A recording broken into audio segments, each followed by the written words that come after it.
So, ladies and gentlemen, fighting continues in Burkina Faso. As the troops now are beginning to liberate new territories, there's a particular place called Dago. Um, Earlier in the year, there was a serious attack in that location. Both teams, the military and the terrorists, they actually reached a stalemate. Different degrees of injury on both sides. The terrorists actually fled, but I'm talking about the exchange of casualty in that location. But after then, there has been a new development, a new change of strategy.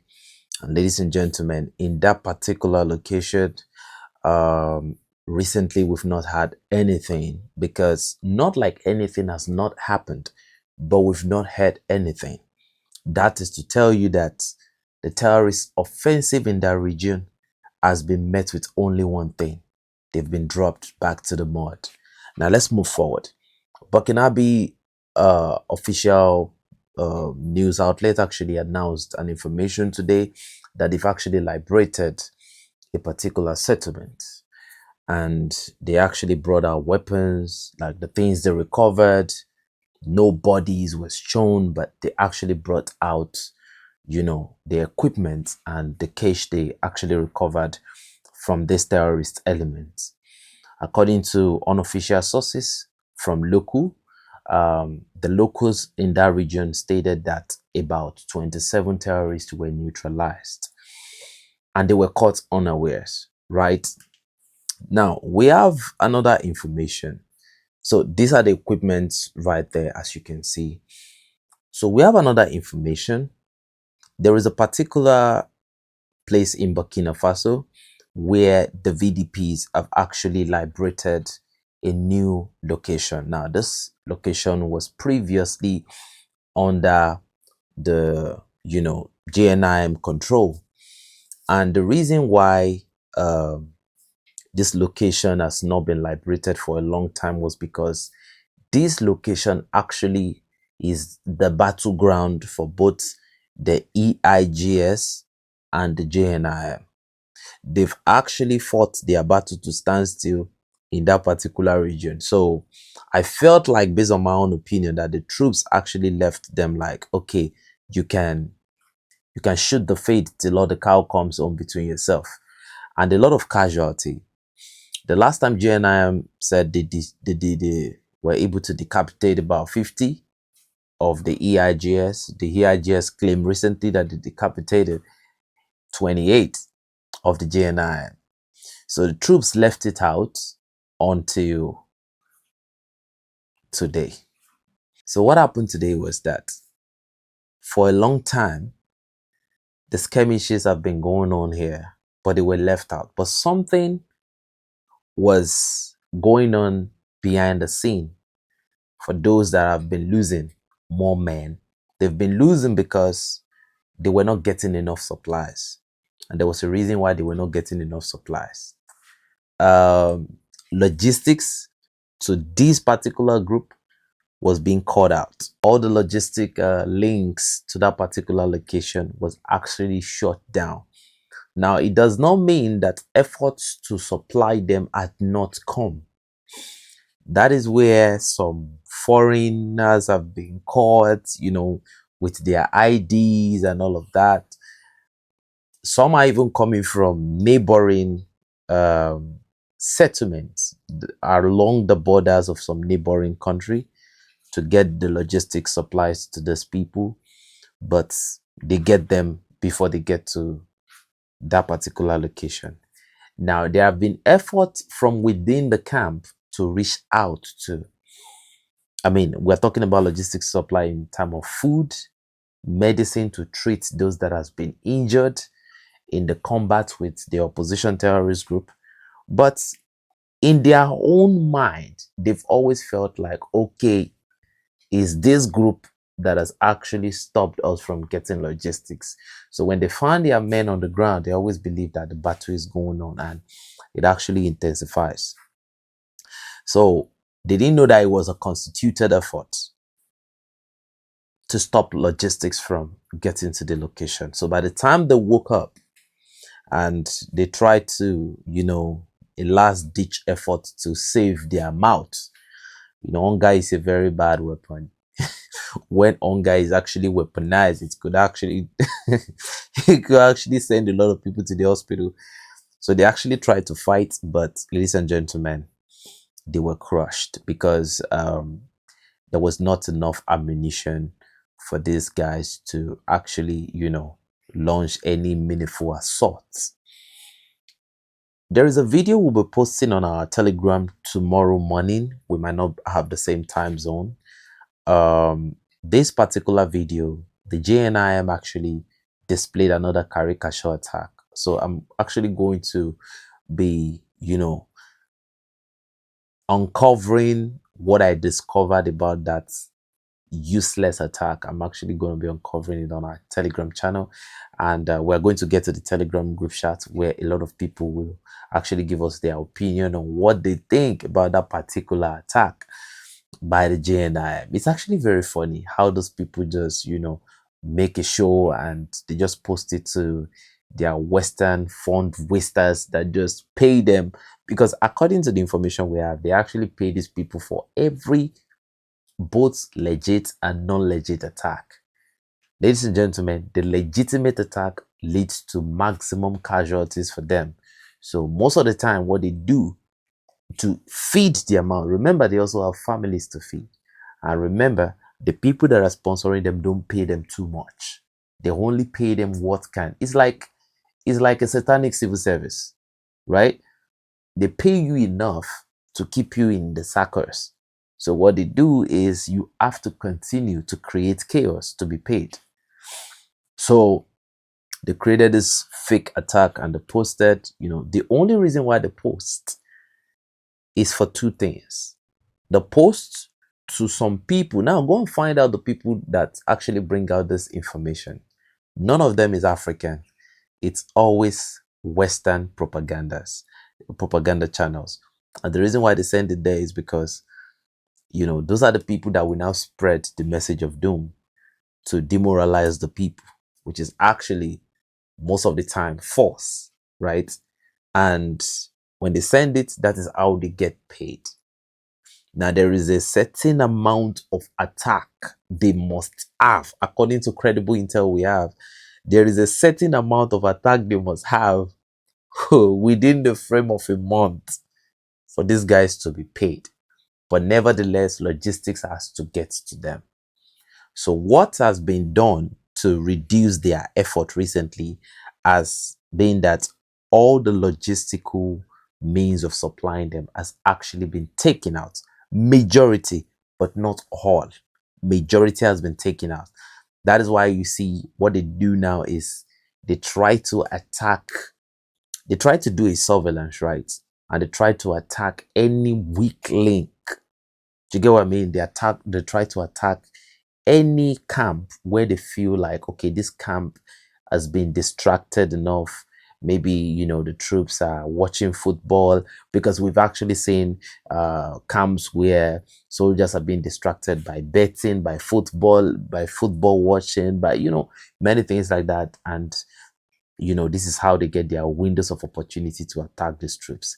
Now, another thing is that they do give them satellite image of camps. That's why all the Burkinabe soldiers must always be at alert.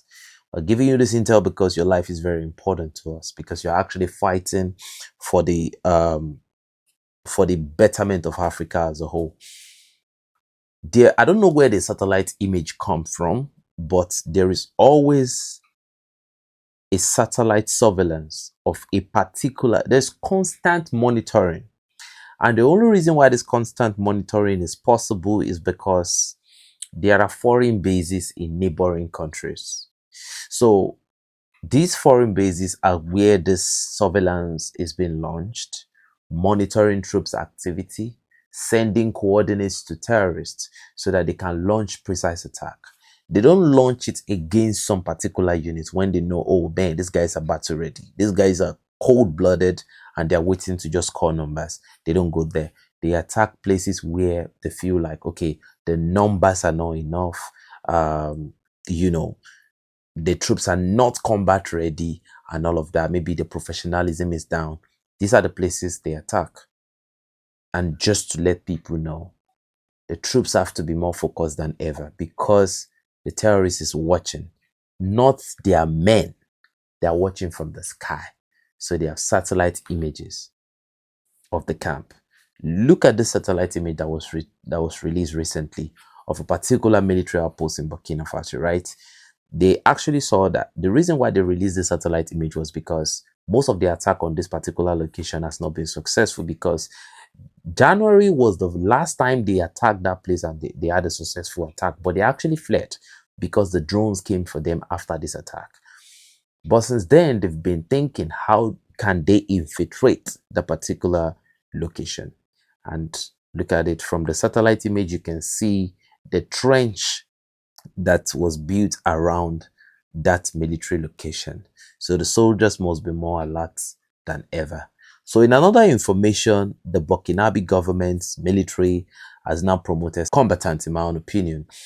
And these people were promoted because of their service to their nation. It's a patriotic call, and they actually obey the clarion call to, fight for the betterment of their country. The good thing about the Burkinabes is that the Burkinabes are ready to stand up and fight.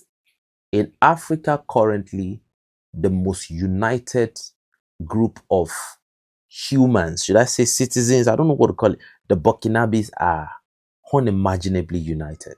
That is one thing I've noticed. Everybody is better in their own rank, but the Burkinabes, they are seriously united. They are united to a point where I can't imagine that level of unity. If the Burkinabes need 2 million fighters today, they will get it today before 24 hours. And they continue to shun out officers by the day. You won't win this war, whoever you are that you're waging this war. You won't win. You won't. Forget the news. Forget the propagandas you are hearing. No, they can't win this war. So they were promoted, right, to officer cadre. Now, a lot of people have been criticizing, most especially the French outlets, that Burkina Faso has done bad again. They promoted 72, 70 something troops without, military education. They didn't go to military school. They didn't go to the conventional, graduation steps, like you go to, armed forces college and all of that. Here's my own opinion about it. I don't even think all this going to military school I don't think it is essential. The only thing I think is, the only reason why I feel it might be essential is to get some, primary education. But I feel like every citizen of a country that is patriotic enough to pick up arms and fight to defend their homeland is a soldier.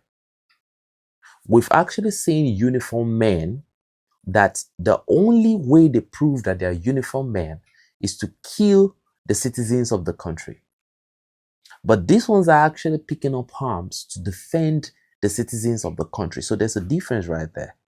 So in my own opinion, if they are promoted to officer cadre, they deserve it. And I feel like military ranks, this is how it should be given. This is how people should be awarded this promotion, based on their exploit on the battlefield. Ladies and gentlemen, I can guarantee you that the next time Burkina Faso announce their territorial gain, it will be above 80, I think 84%. It should be. Because the troops continue to launch ambush every day. They continue to encircle terrorists. They continue to cut their logistics supply. And they continue to neutralize them. It is just the opening of another new offensive chapter. One thing I do know is that Captain Ibrahim Traore is not leaving an opportunity for negotiation with the terrorists. They will fall to their last. He has actually said it before: return to the homeland or get, the other side of things. Some of them actually returned a negligible amount. but some did not return. And ladies and gentlemen, you know what will happen at the end of the day. I think Captain Ibrahim Traore is a very nice person. In fact, in my own opinion, the presidents of the AES are actually approachable. But if you pick up arms because you feel like the the money you convert to CFA franc that or the CFA franc that is being given to you by the colonialists is very, very important, there's only one way out to it, and we already know what it is. The reason why I'm speaking like this today is because I discovered that our channel is being watched by both the good, the bad, and the ugly. But I love all the patriots here. Sometimes I find our materials in places where I'm even shocked. Some are being used by the so-called mainstream media, and it shows how bad their intelligence is if what they do now is to spy on, to get their information is actually very, very terrible for them. So that's why I actually now I'm modifying the type of information we put out there. We won't be putting strategies, formation, fire information, how they actually did this and that. No, we'll just be giving you the scores on the ground. Okay, these people were neutralized in so location, they've gained so territory. Now the march on to so. That is how we'll be presenting our information. But on our Telegram channel, we'll actually have conversations, we'll have discussions, and all of that. Ladies and gentlemen, you can give us your opinion in the comment section on what you think. And again, in Mali, the African Corps has now launched a new counter-offensive. Now, what the African Corps are actually doing right now is, in an effort to knock out the remnants, because there are like sleeper cells within some neighborhoods in Mali. So what the African Corps are now doing is they are infiltrating those sleepers. They're actually going right to the belly of the beast, because the way the African Corps are now doing this now is they are going like, man, those guys really, they have a very, very strong heart, and it's been successful so far. But I think they need to change strategy real quick, because dropping this on their Telegram channel, everybody saying it, is actually a recipe for an ambush, right? The owners of the land know their terrain more than you do. You continually dropping these on your Telegram channel that everybody has the freedom to access this type of information, can lead you to a very bad ambush. But my own opinion is that this is a very strong, brave, and effective job from you guys. It has been yielding great results, and we've been seeing it. I want to really, really appreciate your effort in the liberation of the homeland. Kudos to you guys. Kudos to you guys, and our condolences for the fallen African Corps troops. Yeah, we've actually seen the pictures too. Our condolences to you, and we fully supporting the effort of the African Corps to liberate the Malian territory. Great job from the African Corps. Now, Assimi Goita has actually opened a new front for peace in Mali, and for a sort of reconciliation accord, where we now have people in their confines now making reconciliation. It's like preaching patriotism to people. Actionably, they are doing it right now, and we can see these are images we are getting. The reconciliation accord is on, just to make sure the Malians can be more patriotic than ever. Politics has actually destroyed these nations for a very long time. Now, let me just bring the last point to you guys.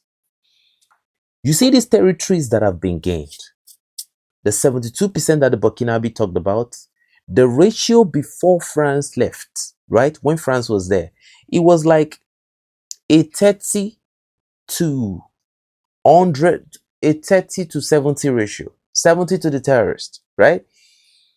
And the regions where It's like what is going on in Nigeria, like in places like Zamfara and those places where minerals are being discovered, where um, the citizens of the place, they will be displaced and the mining will continue to happen. The NGOs will come in and all of that. They keep enough people on ground to use human shield. That's number one. Two, to make sure the NGOs are present there to keep sending in the logistics, right? So they keep them there lastly so that the military won't be able to launch a preemptive decapitation strike because the citizens are equally there. But a lot of those citizens will be displaced. So these are the things that they do, right? So in my own opinion, the troops are really, really working hard to liberate. When you hear the statistics of this liberation, we have to give a lot of credit to people, to these forces, right? The Kidal liberation, the things that were doing, they are really, really trying. These are big places, ladies and gentlemen. These are big places. These are big places. If you've seen war before and they give you the statistic from 30%, look at it, from 30% to 72.8%. That is a massive stride. Between 2021 or 22 to this time is actually a big increase. And they continue, every year they continue to gain territory. And very soon we'll come to a place where the whole territory will be liberated. Now, the beautiful part of the whole territory being liberated is that Mali is so big to the point where Mali can actually contain a lot of good African people. When I look at the size of Mali, I'm shocked. Mali is big. Goodness. And to be honest with you, it's actually beautiful to equally hear again that over 1.12 million of displaced citizens are now returning back home. So it's all positives at the end of the day. Ladies and gentlemen, you can give us your opinion or what you think in the comment section below. It's your boy 7200 signing out, and I've said. But before I go, I want to ask you all if we can equally be given the counter-terrorism information that is going on in Nigeria. The statistics of people that want to hear it will determine if we report the counter-terrorism information in Nigeria or not. Ladies and gentlemen, it's your boy 7200 signing out, enough said. But before I go, much respect to the patriotic Africans. Salutes. I love you all.